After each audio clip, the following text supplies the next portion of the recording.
Hey aficionados, Winston Goodfellow here, and I'm with my bud, Steve Marovic. That's right. Yeah, That's most guys call him Steve Marovic or something along those lines. And we're here in Ferrari, Lamborghini, exotic car land. You have what I think is one of the best, I guess I could say, restoration and service facilities in Arizona. Thank you, for exotics. Yeah. We do everything, older Ferraris, newer Ferraris, Lambos, and restore them, basic minor services, everything you could imagine, you know. But here's what's great about Steve. So guys and gals, so behind us, Ferrari Daytona. Behind that, 280 SL? 230 SL. 230 SL, so we're going earlier. Earlier car. Next to that, you got a C2 Corvette. Next to that, later model Pantera. Correct. Next to that, Alfa Romeo Giulietta. Then behind that, we've got a Lambo Diablo. And next to that, we've got this Ferrari 575. So what's up with that? You know, a lot of my clients, they have all kinds of cars, so they like us to take care of their Porsches or their, Panteras if they have. So we like to kind of accommodate everybody, And so here's something else that makes this episode extra special. So I got this cap at the Ferrari 50th anniversary in 1997 over in Maranello. I never take this thing out of the house because this guy is exotic car land. Boom, we put on the special cap. I appreciate it. That's great. So there you go, Bubba. I got to admit, this Pantera kind of caught my eye because, let's see if we can squeeze through here. You guys catching us okay? Yep. Perfect. Yeah, I looked at this from the distance, like, holy Toledo, there's a later model Pantera. You don't see these things that often in the States. It's a cool car. It's actually an earlier car with the flares and everything, with the GTS on it. Got it. So they put this, they put the wing, Correct, they put the flares. And they made it look like the later GTS. Got it. He brought it here. We're going to do a whole restoration on this car. Now that I see the dash, I see exactly what you're talking about. Correct. But it was a popular mod. Guys still like to add all the flares and make them look, wider like this, and a lot of mods being done on Panteras. But he brought it. We'll do a full resto on this one, How long do you think that'll take you to do a rest up? Probably on this couple years. So you're going to take it back to original configuration, or you're going to restore it and leave it looking like this? He wants it back to original configuration. Interesting. Yeah. Which, a lot of people like to go back to original. Good for you, Mr. Klein, but you're going to probably be upside down in the car. But he probably already knows that. Yeah. And then here, this little Alpha in front of us, this is friggin' Landmark City because this car came about because of a raffle over in Italy that went wrong. Oh, really? Yes. Really? So, because what they had done was, God, let's see how much of the story I remember, is that's right, they were selling government bonds in the 1950s. Okay. And so if you bought, and this is like 52, 53, so if you bought the bonds, you were put into a raffle to get an Alfa Romeo. Long story short, they didn't have the friggin' Alfa Romeo, so, and it's tick, tick, tick, tick, tick, the clock's doing this. So they ended up they went to the coach builders. Nuccio Bertone gave the most reasonable idea. Bang. That's how this Giulietta was born. Beautiful car. Yeah. Good looking car. This one's fully restored. I'm just a little too tall for him, Boy, that's interesting, because the last one that I drove, I was more slender in those days. Yeah. I remember fitting pretty reasonably. But it's a little tight on me. Yeah, now that we're getting more mature. A little more mature. Yes. A little less limber, So then, dude, what's up with the VAT? Just one of my clients' cars, just kind of taking care of it for her right now. It's a cool car. They enjoy it. But yeah, we're just taking care of it right now. Mid-year Corvette. People love them. See, there's two things I like. Is number one, you said her, so it's a female client. It's a female. Yes. Awesome. Good for you. Yeah. So, I'm not a real fan of side pipes, but that's just personal preference. I love the side pipes. Yes. I love the side pipes. see, to me, I was about to talk about back in the disco days, using an analogy. So then, this 230 SL looks lovely. 230 SL, great car. It's a 4-speed manual. Pagoda, nickname for the shape of the hardtop on it. Great car to drive. It's a car you could take on a rally, fill the trunk, and bulletproof. Straight 6 engine in it. Mercedes had them down on these cars, Boom, next to that, we've got a 246 GTS Dino, Ferrari Dino. Great car to Dino. Surprisingly, for how little it looks, I mean, it fits tall people great. Great sounding car, you really appreciate it, very nimble.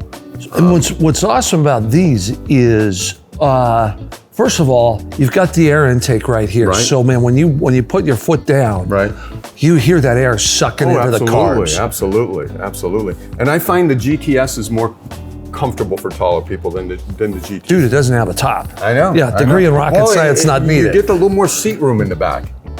Like, I didn't know that. Yeah. You can put the seat back a little further. See, it helps when you talk to a store. You know, because I go all the way back with the seat. You learn some stuff. Yeah. Big boy car, Ferrari Daytona. Yeah. One of my favorites. Why? Just the sound of it, the power of it. I mean, I've driven all the other ones, but I really always favor the Daytonas. You know, it's like the Ferrari muscle car. Just the sound of it is beautiful. The shifting is nice. People complain that they're heavy around town and that.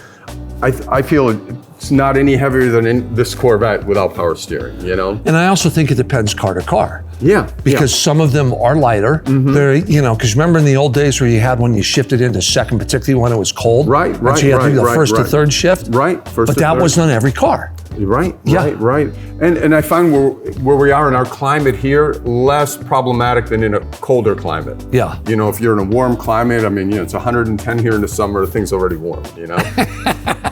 But I love the Daytonas and they feel great on the road and I think still even undervalued.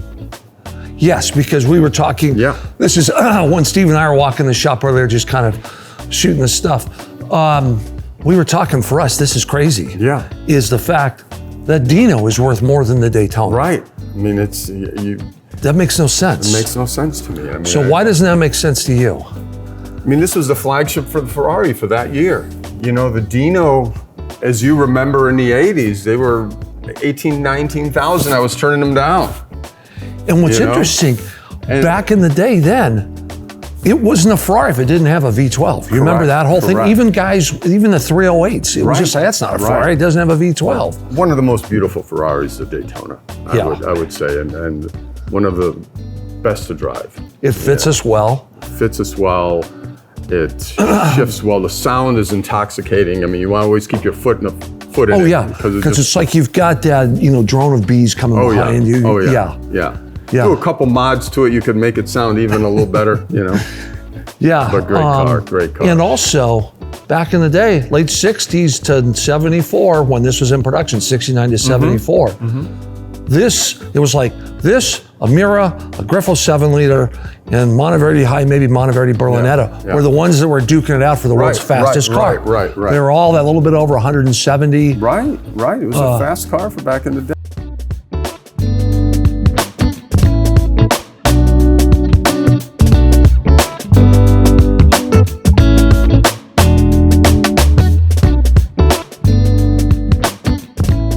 And as I'm looking through the shop here, so I'm seeing lots of red and exotic shapes. Right. And so it kind of strikes me as, in quotes, weird, though I friggin' love it. He's got a friggin' Pontiac Trans Am in here. What's up with that? Let's go take a look. Well, let's go take a look at that. And you know, I have to admit I'm the oddball because I Newsflash. I have the secret obsession for that. It's my own Trans Am. Oh, this is yours? It is, yeah. And it's just like from high school, basically. Can we pull the cover off? We can, yeah.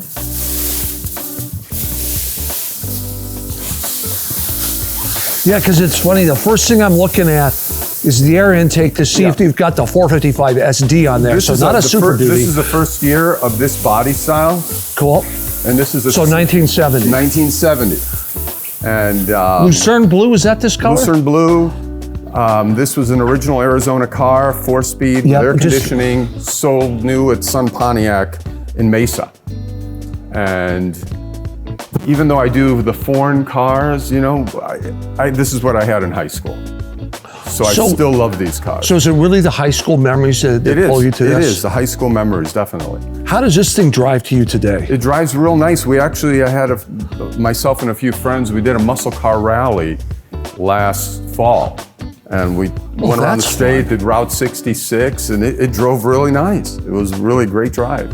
And then if memory serves me correctly, you also have a 69 69 Corvette. Oh, Trans Am. Yes. Trans Am, yes, Yeah. yes. Yes. Which I have my Trans Am obsession that I've always had, since 69 TA is a cool car. This is a freaking cool car. Yeah.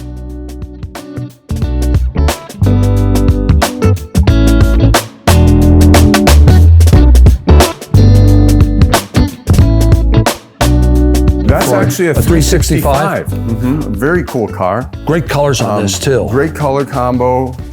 Argento with the red interior and great sounding car.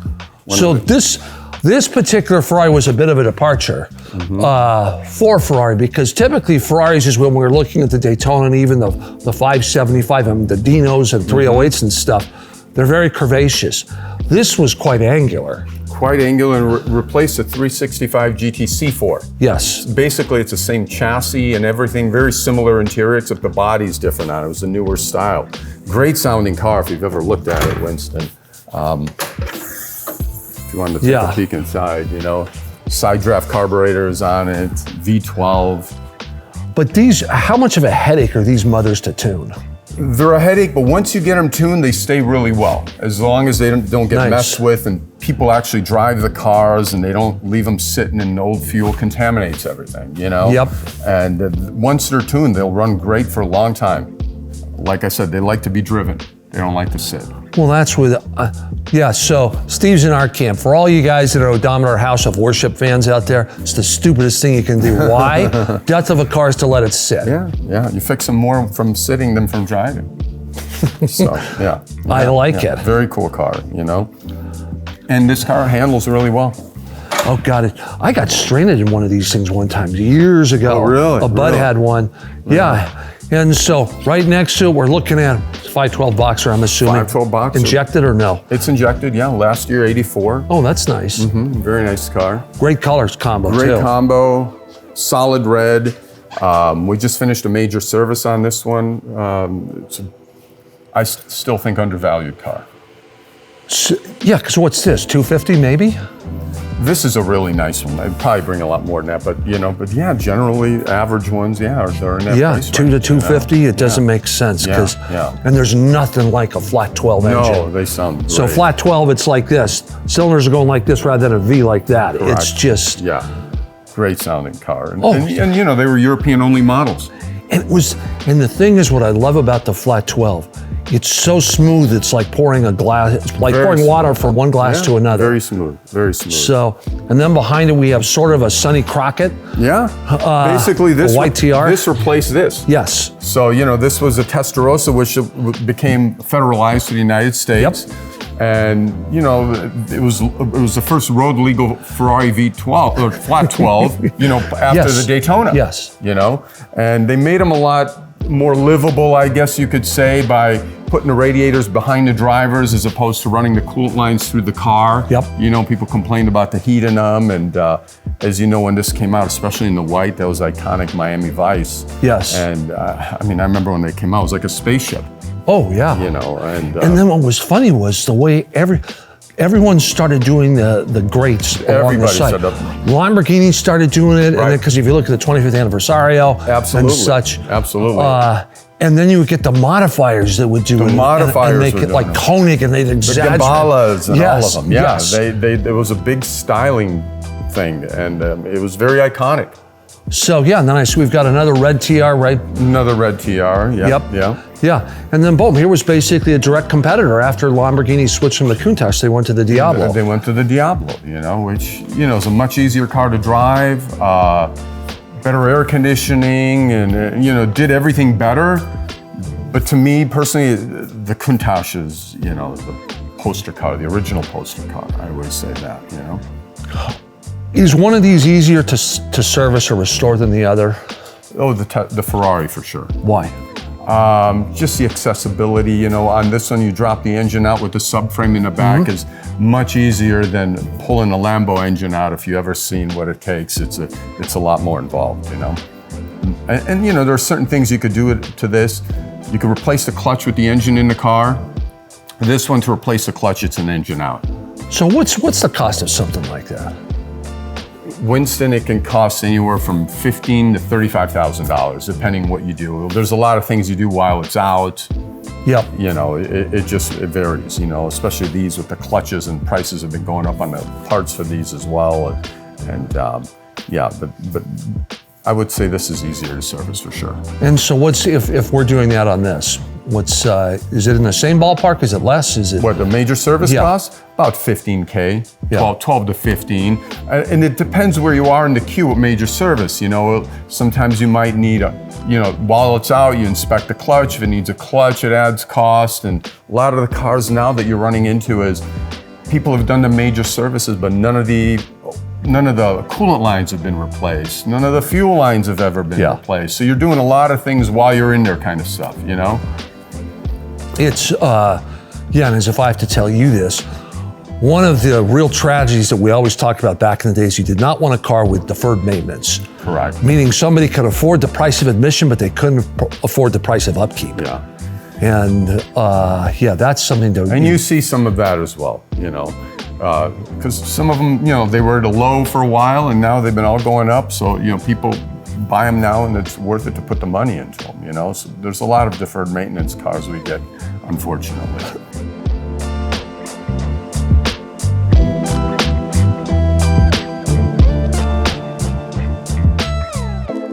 So right in front of us, 348 Spider. Yeah. I mean, you could see the cues from the Testarossa even on that, you know, which came before the 355. How did you see, from your perspective, because my general rule of thumb was you really only bought these 93 or 94 model year, because the earlier cars were just really problematic. You know, by now, a lot of that's been sorted.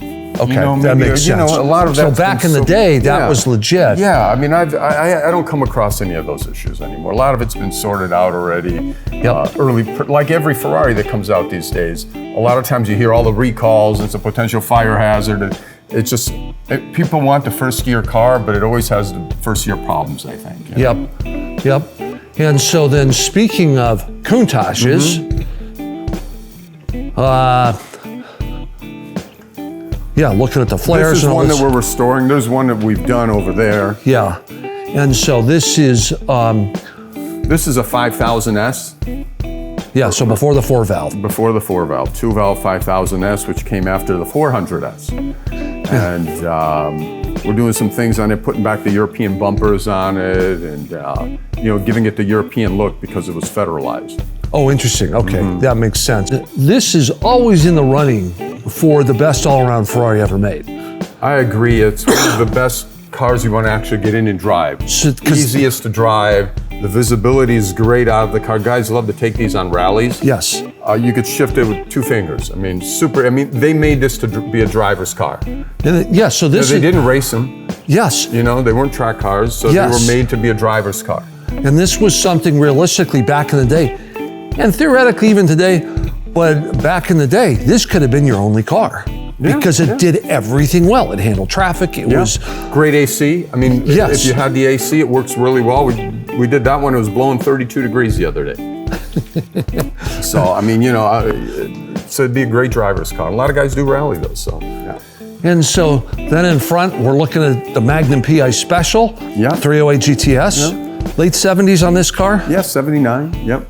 Cool. And so you've got your interior completely out in this. So you guys doing a total resto on this, or we're what's the scoop? We're doing interior restoration. Okay. On it. So we're doing an interior restoration. We've already done the dash, started putting the console in. We're going to do all the sound insulation, and so we're doing an interior refurbishment on the car. So you guys really do it almost like from, I'm not going to say your basic oil change, but basic oil change up to complete restoration. Absolutely. Yeah. Absolutely. We like to try and keep everything in house. And then tucked over in the back is a Bud's GT500. So we've got 2 vets in here. We've got the Shelby GT500 convertible. We've got your Pontiac. So you're also comfortable messing around with American stuff. Yeah, absolutely. And boom, here's another vet. There's vet. So there's number 5 of Ferrari American guys. They have their vets as well. I always say it's the cars you had when you were in high school and you grew up with, you like to have, and then you get the cars that you fantasized about having as well. Yep. as well.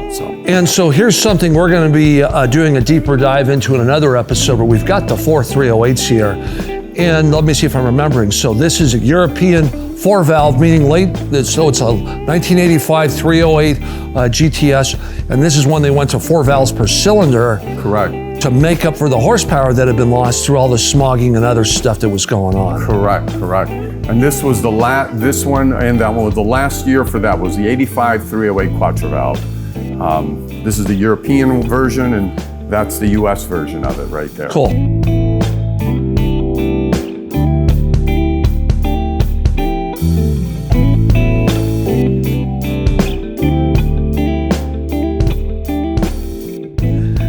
Yeah, so this one was later because I was noticing the snorkel third tail light. Correct. Yes. Third brake lights, which Yes. were mandated by the DOT in '86. I could not have told you. God, I hated that when that came out. Because you remember how many cars had that little friggin' dinky ass thing. The dinky light. Yeah. You know, I remember people wanting us to put those in the cars to make them look newer. Oh, interesting. They'd be like, oh, I want the third brake light, so it looked like an '86 model as opposed to '79 model. You know what's interesting about that too? That goes back in the day with split window Corvettes in 1963, the only year they did the split window. There were guys that converted it away from that, Right. so that it looked newer. Yes. And then what was interesting for me on this, because Ben, who's back, well, one of our guys behind the scenes, he knows this well. I love friggin' 930 turbos. Yeah. And the reason is, and a lot of guys don't, but I do, because you're seeing the advancement of technology. So back in the day, this was called the Widowmaker. Yeah. And it was just like, okay, you hit the accelerator, 1,000, 2,000, 3, oh, here comes the power. The turbo now kicks in. And if you knew what you were doing, God, did that make it fun. And if you remember back then, it was considered the fastest accelerating car. Yeah, with a 4-speed transmission. 4-speed transmission, you can keep it in first gear up to 60 miles an hour. Here's something you'll appreciate that goes into all this stuff. So I was with a dude I knew back in the day. It was a journalist named Wally Weiss. He had a 308 GTS. I had a Daytona. And so there we were. It was early one morning in Southern California. We're on 405 or some freeway. There was no one out. And so Wally's going in his 308 and I'm going in my Daytona. And this dude in a turbo comes up next to Wally, sticks his nose out like he wants to race. The guy didn't see me on the other side. So I nosed the Daytona nose out ahead. He did not light it up. Really? Oh, I was ready, because it was like, I was doing like 70 miles an hour, and I was in third gear, right on cam, ready to drop the hammer. Oh yeah. What's cool about this thing was, Steve, when I was looking at this earlier, this thing to me presented as in original condition. It is. Original paint on it still. We took the motor out of it. We're going to overhaul the motor on it. But yeah, it's all original paint on original paint. It's been sitting for quite a few years, So are you guys, okay, because I'm seeing where the paint up here is faded, but this all to me looks pretty rescuable. It is. It's just, that's what we're trying to decide is which way we're going to go on it, Yes, you can keep it fairly original, or do we restore the whole thing? Haven't decided yet, quite frankly. It's, okay, you need to do a little touch up here along the trim. But I'm looking at this because I'm assuming this paint could be brought back to life. This you probably have to respray. Yeah, you have to respray the roof because it's a little faded more than the rest of it, You could bring a lot of it back, for sure. As I'm sitting here looking at this and we're talking, I would bring it back up to snuff. Because I'm seeing, very rarely do you come across, so this is 79. 79, okay, I was going to guess late 70s. So, very rarely do you see them this old. How many miles are on this? Do you know? It's got 32,000 on it. Oh my God! Oh, dude. We're refreshing the motor on it. We're going to go through the motor and everything. So you did mechanical restoration, but it's just like I see enough of the paint here where you could bring this back. So right behind us is a blue 308, an early 308 that Steve did for himself, which is I'm ready to eat off the engine compartment. This car, from my opinion, is too nice to do that too. Right. So what are your thoughts? Yeah. I mean, what do you see as the restorer? What I thought is maybe we'll give it a cut and buff first and see how it starts to look after, and make the decision once we get into it, see how my guy can buff out the paint and cut it a little bit. And you're right, we could probably do a little piece of it, maybe reshoot the roof on it and leave the rest of it. But yeah, I'm kind of siding with you to kind of leave it with a little bit of patina to it, And that's just it, because oh my God, this thing is nice. I'm just digging on. And in the interior, earlier you were telling me the seats are not original. Correct, because originally this car was spec'd with sport seats. Okay. And, some people, they're very deep on these earlier cars, so they probably took them out and put the regular seats in it, but I have the sport seats for it, So, because cork interior, they call it. Yeah, this is. Yeah, I'm looking at in Italy. This was Quail or Senape. Yes. Was the color. Yeah. It's because it's just the overall presentation of this car. So on a 1 to 10 scale, 5 or a 6, but you could bring it back so that it'll be much higher, and then it's original. 7 or 8. Yeah, and we have a saying in the business of it's only original once. Right. And so, because once it goes to looking like that, you can never bring it back to this. True. You get two different camps. I get the guys that like the original. I get guys that like them to feel brand new.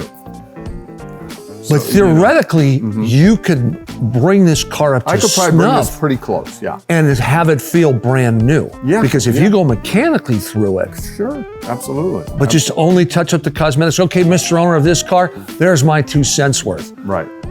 So, there you go. But you got any closing thoughts? Let me do this. Yeah. So if you were somebody comes in here and says, Steve, I think I want to have fun with an exotic car, my first collector car. What would you recommend? What would you recommend to them? With just, I'm coming in here. I love your shop. I think I'd like to work with you. Yeah. It depends if they want an 8-cylinder or 12-cylinder or I think a 308 is a good starter Ferrari that, you could do your major services on. You don't have to pull the motor out of it. You could, do all the major service with the engine in the car. And that's a pretty good starter car and reasonable price point before they get out of control. As you know, they've been going up in value quite a bit. Oh, it's been shocking. Yeah. So what service on a 308, like you were talking, what's that going to cost? $5,500 to $8,500. Okay. So we're looking at like half the price of a TR. Half the price. Because it's not an engine out job. Some of them have gotten a lot of deferred maintenance over the years where motor mounts are starting to sag and all the hoses, and sometimes it's just easier to pull the engine out of the car and do everything to it, Again, it depends how the car's been maintained. And then for the same on a turbo, what are we looking at in terms of cost? Again, if you're while you're doing this engine, you might as well do a clutch in it when it's out, and $8,500-ish. Okay. So about the same as a 308. Yeah. Good stuff. Yeah. Then my probably the one thing that I'd add to what you said is you always buy what you like. Buy what you love. Yep. Yeah. And then the other thing would be to buy the best that you can afford. I agree. Yeah. Because too often people, there's the bargain car, and then they get upside down real fast. You could, yeah. Unless the car had some sentimental value to it, Yeah. Yep. Absolutely. And like you said, a lot of them have had deferred maintenance over the years. Neglected maintenance. Yes, you always want, we call it books, tools, that type of stuff. You want to make sure they have a toolkit. Books is owner's manuals, what's the service history look like, and all that type of stuff. Right. When you get into these older things like we've been running around looking at today, that's really critical because the whole deferred maintenance thing, man, that can turn you upside down just like that. Right. And it can, for sure. Cool.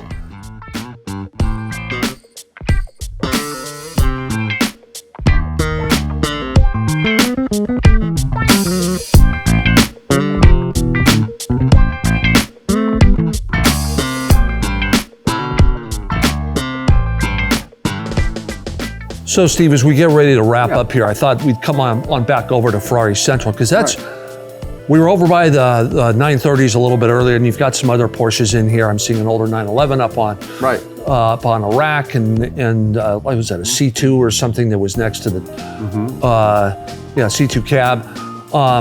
But Ferraris and Lamborghinis are really kind of more your bailiwick. Yeah, that's my bread and butter, pretty much. Yeah. And like I said, we do everything on them from basic service to full restorations, and So you'll have to excuse my laughing there, because to Italianize his bread and butter, pane e burro. So there you go. so your pane e burro is this type of stuff. Yes. And so, again, you do pretty much everything. Correct. Yeah, we do everything. We're here in Phoenix, Arizona. We're car mecca here. And the name of your shop is? Exclusive Motorcars of Arizona. Okay, cool. Mm-hmm. And you run this with your wife? My wife runs it with me as well. Awesome. The good old, in quotes, family business in a way. It is, mom and pop business. There you go. Absolutely. And so you're comfortable going from the neophyte up to the experienced collector. Absolutely. And we get even all the newer cars. Some guys, they bring them to us to do their So newer, give us some examples. A12s. So Ferrari A12, newer, really? Yeah. They bring it to us. And we give everything the white glove treatment here. Yeah, and you actually did some touch-up work on my 2017 Alfa Giulia ages ago. Right. So I was coming in with something pretty nondescript compared to what you see in here. Yeah. So you really, and American muscle, if somebody wants to go down that road, you won't turn it away. I won't turn it away if we have room. Yeah. We've been booked out pretty well, which is a good problem. Oh yes. Every time I come here, the shop looks like this. So Steve Morovic? Yes, not Marovic, Morovic, Exclusive Cars of Arizona. Bubba, thanks so much for the time. Awesome. And aficionados, we'll see you on the road somewhere. Thanks so much for being with us. Ciao.